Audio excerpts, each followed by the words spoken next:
Good afternoon, everybody. Obviously, today we talk a little bit about the budget, if you don't mind.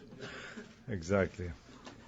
I think the day is the day where we must turn the page on a month of, or several months of failed negotiations and move forward with a balanced budget that my administration proposed on December 31st. Over the past few weeks, I worked with Democrats and negotiated simply because the Republicans have left the table.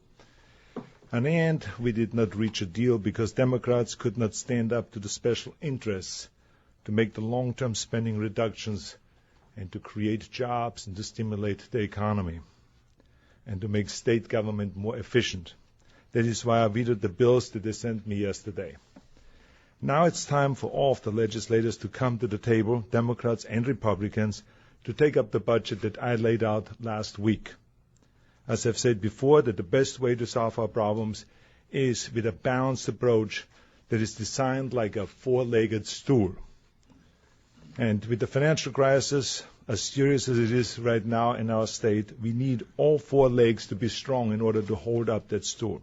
The first leg is to reduce spending by $17.4 billion. And as you know, this comes from three main categories or areas, which is education, health and human services, and prisons. The second leg of that stool is to increase revenues by $14.3 billion, coming mainly from a temporary 1.5-cent increase in state sales tax and use tax. And the next leg of that stool is economic stimulus. Our unemployment rate, as you all know, is 8.4%. It was in November. We expect it to go up to 9%. So I think that creating jobs is one of the most important things. It's about jobs, jobs, jobs. That's why I've been adamant about easing environmental regulations and other red tapes in order to get the infrastructure going, to get infrastructure projects moving as quickly as possible. For every $1 billion that we spend on infrastructure, we create 18,000 to 20,000 new jobs. Federal government estimates actually 40,000 new jobs, but we try to be conservative about those numbers. Those are jobs that the people in California need right now. The last leg of the stool is to make government more efficient. Soon after I took office, I proposed many times to make government more efficient. I talked about blowing up the boxes, to consolidate at various different departments and get rid of some of the boards and so on. But at that time, in 2004, the economy was going up and revenues were going up, so there was not a good time to talk about making cuts and also to streamline government. But I think it's always a good time and it's smart for government to be more efficient, especially now in this crisis. It makes even more sense right now. By taking steps like streamlining our energy functions and consolidating information technology under the state's new chief information officer, Jerry Takai, we can save billions of dollars. Now, the four-legged approach will balance our budget, make government more efficient, help stimulate the economy and create the jobs. Our crisis gets worse every day if we don't go and solve this problem. In a matter of weeks, California, which is the 8th largest economy in the world, will run out of cash and start issuing IOUs to the people that it does business with. It also would delay refunds to our hard-working taxpayers. These are taxpayers that are working hard, that live by the rule, and raise their families. I think that they deserve better than that.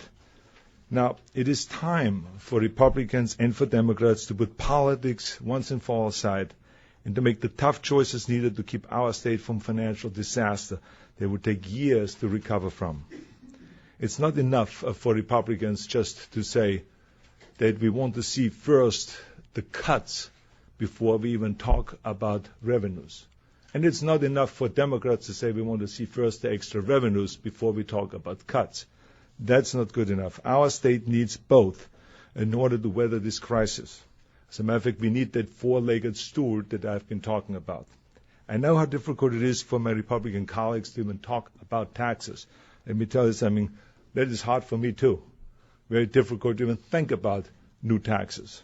And I know it is very difficult for Democrats to talk about the cuts, the economic stimulus package, and also to make government more efficient.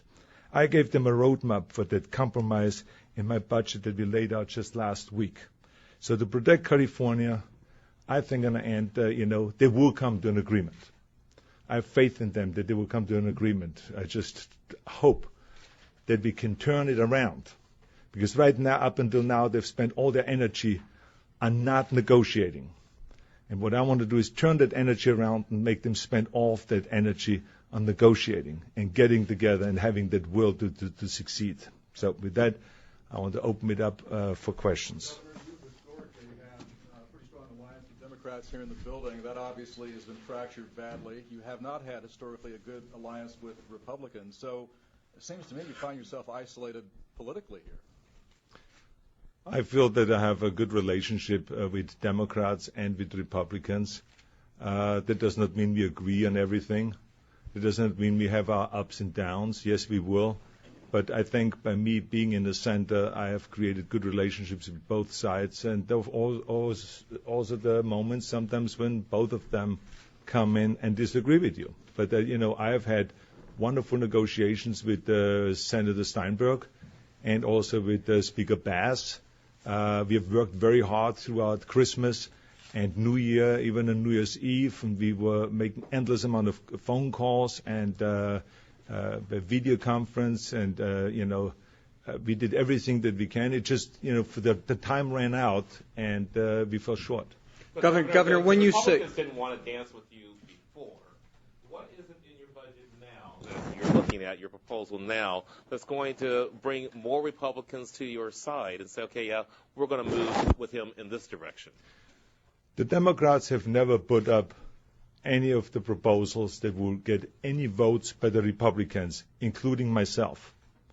Everything that we've seen so far and the budget proposals or the bills that they have sent me yesterday wouldn't get any Republican votes, not even my own. So therefore, as I've explained to Senator Steinberg and to Speaker Bass, I cannot go out and get Republican votes when I wouldn't vote for it. I would never do that. So up until now, they've never agreed to the kind of economic stimulus package that we need, to the kind of job creation that we need, to the kind of legislation that will keep people longer in their homes if there's foreclosure, which we need. All of those things to make the necessary and really serious cuts and to make government run more efficiently. All of those things they have fallen short on. Governor, are you ruling out a majority vote Democrat-only plan at this point? Well, at this point now we have Democrats and Republicans in the building.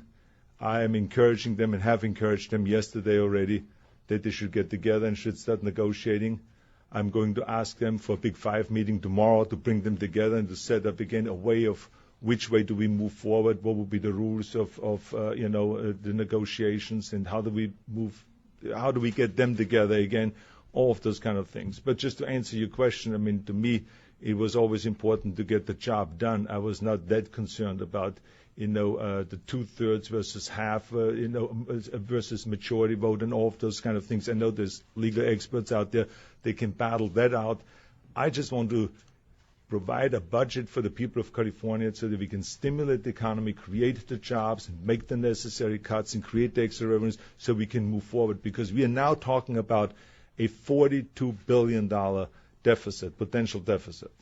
And so we are not talking anymore, let's just carve out a little bit here and a little bit there and have someone come and say, okay, I have an idea for $3 billion. I have an idea for $16 billion. So, no, we have to address the $42 billion. And this is why I've talked about this four-legged stool. We have to approach this as a comprehensive package because we can't go to the people and say that we want you to pay more taxes. We want you to get punished by, cutting back on some of those programs and not to stimulate the economy and do something for the people. We got to create jobs for the people. We got to keep them in their homes when they go through foreclosure. And we got to show to them that we as a government will run from now and make a commitment to run government more efficiently and start streamlining so they get more bang for the buck. Governor, the situation's so dire.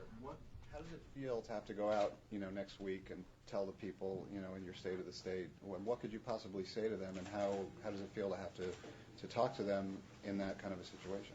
I think that I've been very clear with the people that, that we need to work here as hard as we can in order to come to a solution and solve this budget problem before we get to that point where we have to hand out IOUs and so on. I think that we have to do everything that we can from now on to sit down again with a new energy, like I said before. I never give up. I never give up this. I always say that we are in there together. I respect the Republicans. I respect the Democrats.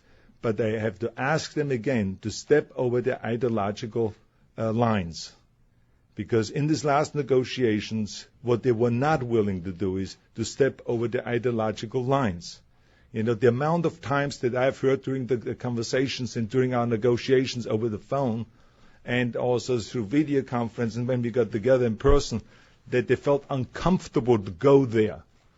Or they can't do A, B, and C.